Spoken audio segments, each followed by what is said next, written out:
Okay, so I had solo figure skating or ice skating for my science Olympic physics project. So the reason I chose figure skating was because it's pretty much the only sport I'll watch while the Olympics are on. And yeah.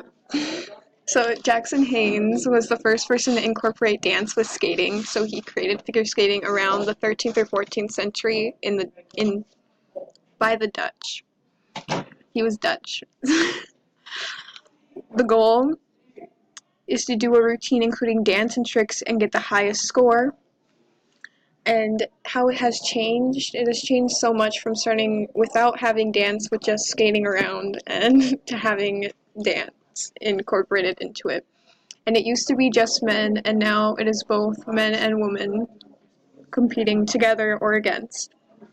And it became an official Olympic sport in 1908. How does speed affect this? Speed affects how fast the person will go on the ice with their ice skates.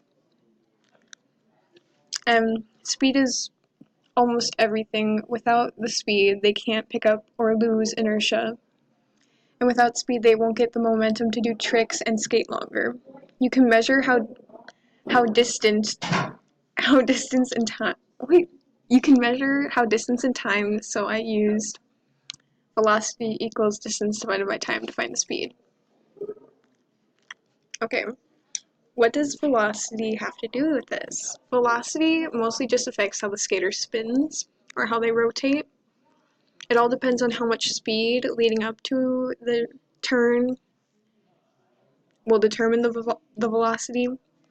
Also, small things like how their arms and legs are while spinning will affect the velocity.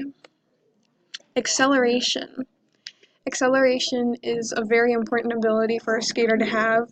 It corresponds with velocity. It's proportional to force applied against the ice, and it increases the amount of acceleration to an equal amount. Force. Force is everywhere in figure skating. It's mostly found when the skater is pushing off onto the ice to glide forward. Force affects almost everything in skating, pretty much. It helps with spins and speed depending on how much force you give compared to the amount you receive. Friction. There's a big lack of friction in skating because there's a low level of friction that causes the skater to glide smoothly across the ice without stopping.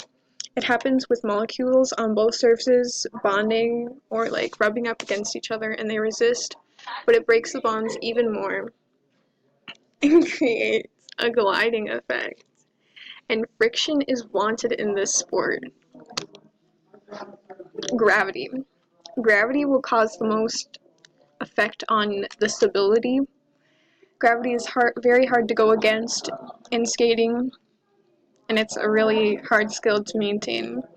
It's trying to keep you stuck on the ground while you're gliding and you're not like trying to be on the ground. When doing tricks, it is when you mostly need to watch your stability so gravity doesn't pull you down. Wow. Newton's first law. Inertia is the reason the skater can skate on the ice. The one thing that the skater can change is the momentum of the inertia. Inertia is talked about with speed, acceleration, and velocity. Newton's second law. By accelerating, you're only doing one thing. The greater amount of mass makes the larger amount of force. Not much. This is the only law that doesn't have to do too much with figure skating. Newton's third law. For every action, there is an equal and opposite reaction. It allows the skater to move across the ice when they push off. The ground pushes them back, supplying force. When the force is given, the skater moves forward or spins depending on the amount of force given. And that's all I have for my wonderful physics of the Olympics. So there you go.